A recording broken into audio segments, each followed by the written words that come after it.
Hello everybody and welcome back to the channel. This video is going out a little later than usual. That's because the 1815 slot has been taken by today's Advent Calendar Challenge. I hope you've been enjoying that. If you don't really know what it is, then we are running a competition that runs from the 1st of December to the 24th. It's an Advent calendar that's online. You click it every day and a window opens showing a new painting, in this case, of a different battle. All you need to do is tell me what 16 of the battles are, and you're good to go. I do a video every day. There's a clue for that day's video. There is a playlist, so go and check that out if you want to win, or be in with a chance of winning a starter set, the Waterloo starter set from Wargames, or one of their brigade sets from Epic Scale Battles. Now, I've really enjoyed doing the different battles and looking at different ones that I think, some of the ones might be a little bit more obscure, some of them might be a little bit more obvious. But what it's really let me do is look across the breadth of the Napoleonic Wars and see how we often talk about them as being one period. And what I've been thinking about for quite a while is how I, personally, split down the period into more manageable chunks. I was made to think about this more when I was reading a Facebook post from someone who was asking what figures should they go for. Should they buy the Victrix 1805 to 1809 box or their 1809 to 1812 box?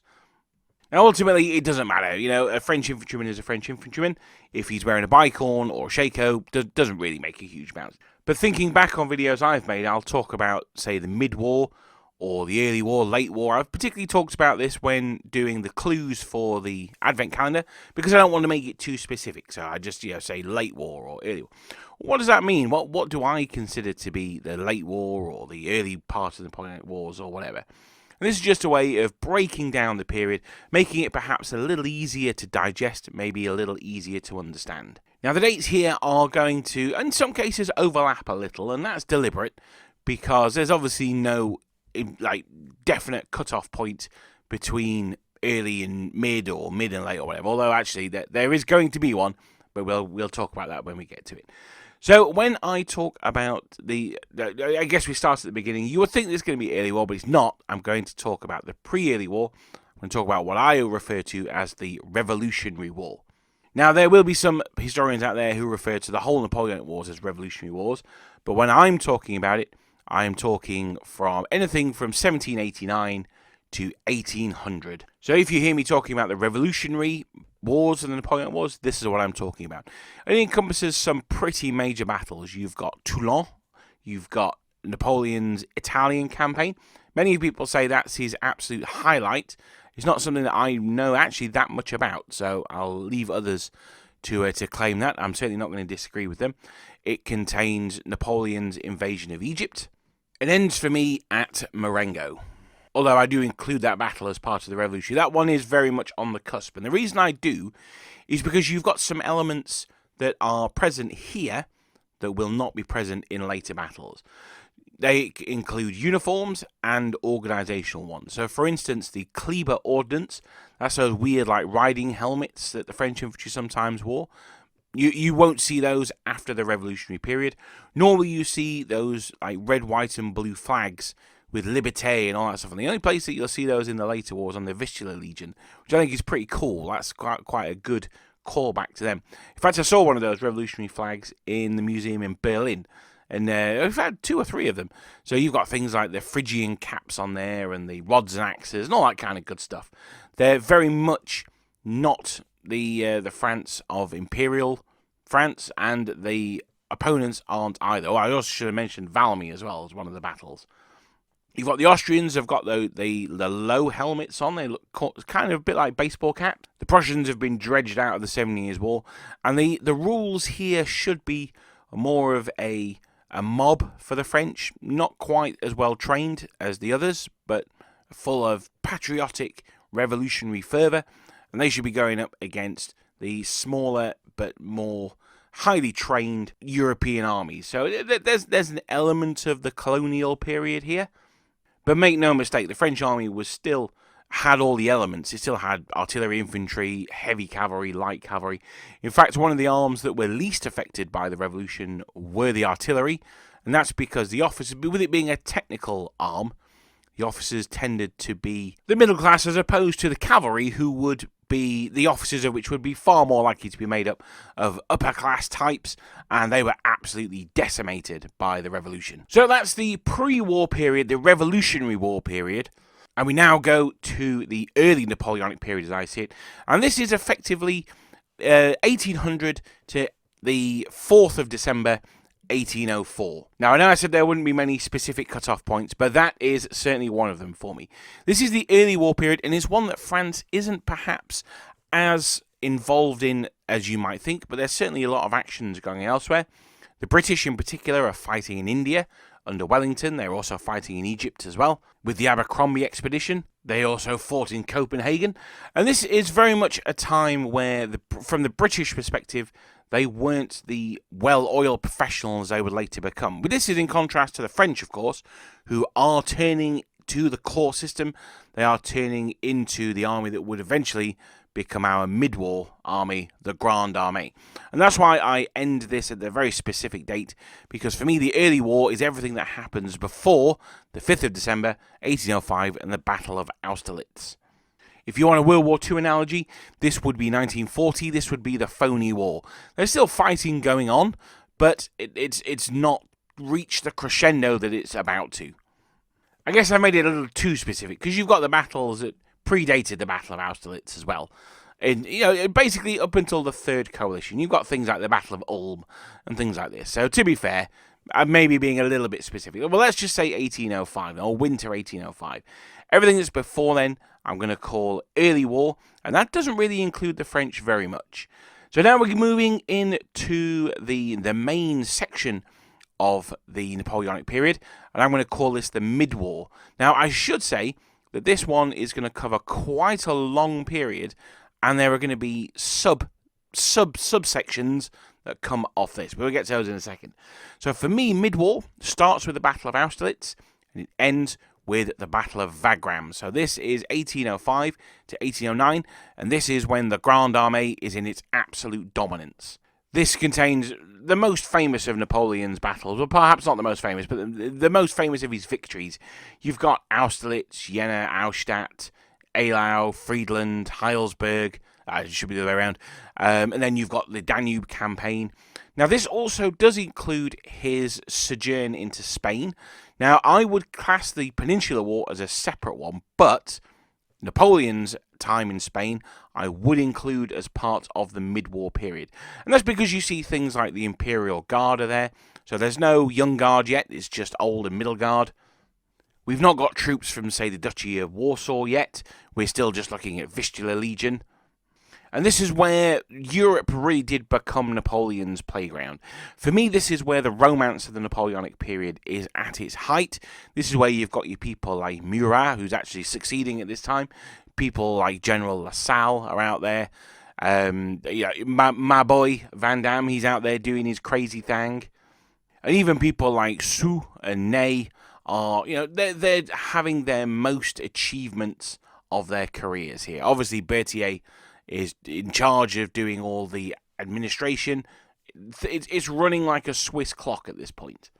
This is the mid-war, and this is where the French should dominate. If you are taking on an Austrian army, or you want to play Prussians, or anything like that, you should really be the underdog in these battles going in. Now, obviously, wargaming-wise, we can balance that out by giving you more troops, lower points values. Maybe you get to do a flank march, something like that. The mission is that the French have to seize a place, whereas the defenders only have to hold it. That kind of thing. And this breaks down nicely figures and uniform-wise as well. You can use bicorns if you want early mid-war, or you can use shakos if you want late mid-war. Again, it doesn't really matter. You can certainly use the bicorns right up to the late war. Right up to the end of the mid-war period, because troops wouldn't necessarily have changed over to the shakos straight away. If you are using the three main the three main enemies here, you've got the 1806 Prussians, they've got their bicorns on. You've got the early Austrians, they should be all in the helmets, unless you're doing the Danube campaign, in which case the Austrians should be wearing shakos. And you've got the Russians, who should have their flat-top shakos with toilet brush plumes for their grenadiers. So the mid-war's great because it has all of these elements that separate it from the late war. Now, these tend to be available, but in less easy to find quantity, shall we say. While every troop type under the sun is found in plastic for the late war, it can be a little bit more difficult for mid-war. Although you've got things like Victrix do plastic bicorn-wearing Frenchmen, and certainly things like the Perry Hussars can be given different headwear depending on the era that they come from. Now, just as the early war didn't contain much French, this mid-war doesn't contain much British. They were fighting on the peninsula in 1808, 1809. That was the retreat from Corunna. And you could slip that in. However, I'm going to talk about the Peninsular War as being almost like a separate mini-period later. So you could potentially add it to that as well. For my ease of thought, I'm a bear of little brain. I just completely write off the British from the mid-war period. It's all about those battles in Central Europe, plus a little cheeky sideshow in Spain for the Emperor. But he himself didn't fight any major engagements then, so I think that's why we can have that as almost a separate element. Now, I have spoken to some friends about this, and they slightly disagree with me, and they say that the mid-war ends at the Treaty of Tilsit, and the Danube campaign is almost like a separate sideshow, a bit like we're going to do with the Peninsula. And I think that's fair enough if you want to go down that route as well. I think that's absolutely fine. But just keeping it clear in my head, I like to have the mid-war includes... for me, the mid-war doesn't end with the signing of the Treaty of Tilsit. It really ends with the death of La Salle. For me, that's when the romanticism of the Napoleonic Wars dies, and the more brutal reality of modern warfare kicks in. So now we get to the late war. The late war is basically anything that's 1812 onwards.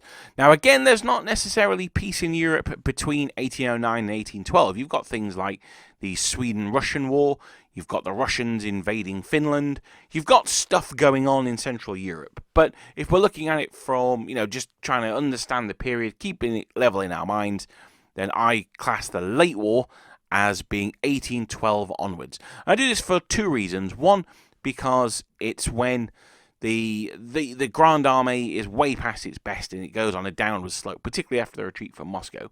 But thinking about it figures-wise and collecting models-wise, it's also a really good distinction to have, because you've got the French are now in the Bardin uniforms, so they should all be in shakos with very short tails on their coats and things like that. So you can collect a 1812 post-Bardin uniform army pretty easily. And you've got the Russians are now wearing the Kiwa, not those flat-top shakos they had before. The Austrians are all in their shakos. And the Prussians are in their final form as well, with mostly covered shakos, but they are no longer in their 7 Years' War finery. So this is why I think when people say, I want to collect a French army, it might be better for them to say, I want to collect a late war French army. In the same way as, again, we're looking at an analogy. By far the most popular period out there is World War II. If you said, I'm collecting Germans, then someone might say, well, what Germans are you collecting? Are you collecting Blitzkrieg or Africa or Eastern Front, Western Front, 1944, 1940? There's a whole... Just saying I'm collecting Germans, it doesn't really inform people what you're after. Or the same with the British, The British BEF of 1939, 1940, very different from 1944, and they were very different from the Desert Rats as well. So for me, the late war French, this covers everything from 1812, so the attack on Russia, right through to the Battle of Montmartre and the first fall of Napoleon. Now, running alongside this is the Peninsular War. Now, this is the clash between the British and the French, a one that's perhaps more popular than it deserves to be with wargamers. And by that, I mean because, wargaming is primarily a English-speaking pursuit. I know it's not, but that's certainly the impression that we get. And with a lot of the wargaming companies being English-centric, the Peninsular War is one that gets quite a lot of attention, and so, I have that as its own separate thing. It runs, of course, from 1809, although I said, 1808, although I include that as part of the mid-war. It's when Wellington comes back, lands in Lisbon, and then the fighting starts there. So we're really looking about 1810 onwards, although, of course, Wellington, he considered his greatest victory to be Talavera. Talavera is a bit of a funny one. Sometimes I count it in the mid-war, sometimes I count it in the Peninsular War. But certainly from Wellington's landing in Lisbon, his attacks on, his advance into Spain, his retreat back to Portugal, his second attack into Spain, then all the way through to Bordeaux. For me, that is an almost a separate sideshow theatre. I feel the same about the War of 1812 as well. This is not to diminish their importance. This is just to say that you can take them in isolation. And while they were part of the wider Napoleonic Wars, you don't necessarily need to get your head around them if you're trying to understand what the hell was going on in 1813 in Central Europe, because that's difficult enough. So the late war for me is from the invasion of Russia onwards, and then we, up until 1814, and then of course we have a separate period at the end, and that is the 100 Days. That is when Napoleon returns from his exile in Elba, and we see the three major battles of Quatre-Bras, Leipzig, not Leipzig, Quatre-Bras, Ligny, and Waterloo. There are obviously other battles as well, battles like Gnap, stuff like that, but the three main ones, the tripod that support the 100 Days, are of course Ligny, not Leipzig, Ligny, Quatre-Bras, and Waterloo. Now for these, uniform-wise, the French, you can use your late war army, that's fine. The British, they really should have the Belgic shako, unlike the stovepipe shako that they wore on the peninsula. But, it's not necessary. I should reiterate, it's not the end of the world if you've got the wrong uniforms for any of these periods. Ultimately, it doesn't matter. Get your models on the table. That's the only thing that counts.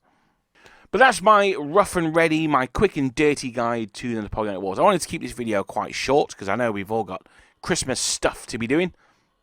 So the periods, as I see them, are the Revolutionary Wars up until 1800, including the Battle of Marengo.